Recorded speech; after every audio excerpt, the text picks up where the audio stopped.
one of the greatest investor of all time,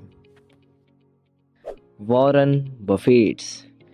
so Warren Buffetts हम इनको पहले से जानते हैं, द ग्रेटेस्ट इन्वेस्टर है, लेजेंड इन्वेस्टर जाने जाते हैं वॉरेन बफेट अपनी इन्वेस्टिंग की स्ट्रेटजी की वजह से।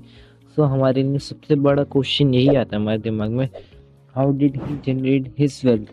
तो वॉरेन बफेट्स की जो टिप्स हैं हम उनको इस वीडियो में जानेंगे। सो वॉरेन बफेट्स का एक जो कोट है वो है, risk come from not knowing what are you doing.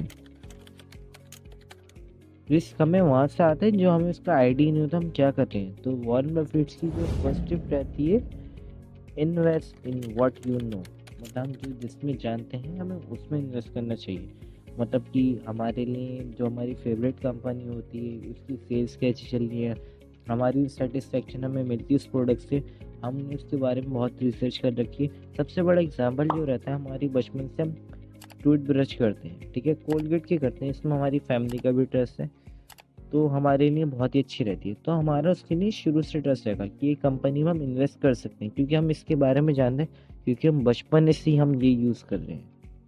And जो सेकंड क्वालिटी रहती है, buy qualities company at a fair price. It's far better to buy a wonderful company at a fair price better than a fair company at a wonderful price. तो इस code का जो हमारा मतलब रहता है सिंपल सा, कि हमें वैल्यू इन्वेस्टिंग करनी चाहिए, कम प्राइस में क्वालिटी कंपनी लेनी चाहिए। एट मार्केट हम जब हमारी बेयरिश हो तब हमें ले लेनी चाहिए, हमें क्वालिटी कंपनी को ही लेना चाहिए। The less is more. And जो थर्ड रहता है, be patient and think long term. Stock market में हमें थिंक लॉन्ग टर्म करना चाहिए और पेशेंस रहने चाहिए। हमारी शॉर्ट टर्म में मार्केट हमारी वॉलेटाइल भी हो सकती है, और वॉरेन बफेट्स की होल्डिंग फॉर एवर स्ट्रैटेजी उनको बहुत ही पसंद है, और कंपाउंड इंटरेस्ट की तरह ग्रो होता है हमारा वही पैसा। So the lesson is, patience is the key in the stock market, in every field, not in stock market.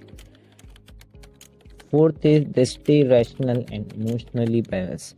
हमें इमोशंस के साथ नहीं करनी चाहिए ट्रेडिंग को, हमें इमोशंस से काम नहीं लेना चाहिए। हम अगर इमोशंस से काम लेंगे हमारी इंटेलिजेंस ही लो हो जाएगी, और हमें रैशनली सोचना चाहिए। हमें ग्रीड नहीं होनी चाहिए, ना हमें शॉकेड होना चाहिए। मार्केट वॉलेटाइल हो जाता है तभी हमें ग्रीड भी बिल्कुल भी नहीं होनी चाहिए, शॉर्ट पीरियड के लिए हो जाता है। तो अभी तो आपको ये लगे रहेगा कि बहुत ही आसान है, बट अगर आप लॉन्ग टर्म में देखेंगे तो आपके लिए बहुत ही मुश्किल रहेगा और आप इमोशनली अटैच होकर करेंगे। फिफ्थ रहता है, कॉन्टिन्यूसली एजुकेट योर सेल्फ।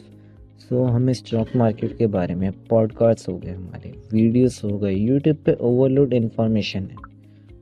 हमें टेक्निकल एनालिसिस, जब हम अपने फ्री टाइम में जल्दी उठ जाए तो हमें चार्ट्स को देखना चाहिए, ये मुझसे पता लगेगा मार्केट में क्या हो रहा है। हम इसकी वीडियोस हो गई, बुक्स हो गई, तो हमें ये सब कुछ प्लान करके लेना चाहिए। हमें लेसन्स लेने चाहिए कि हमें ऐसी करके इतनी सी स्ट्रैटेजीज़ को सीख सीख के अपनी इम्प्लीमेंटेशन लानी चाहिए अपनी इन्वेस्टिंग की जर्नी में।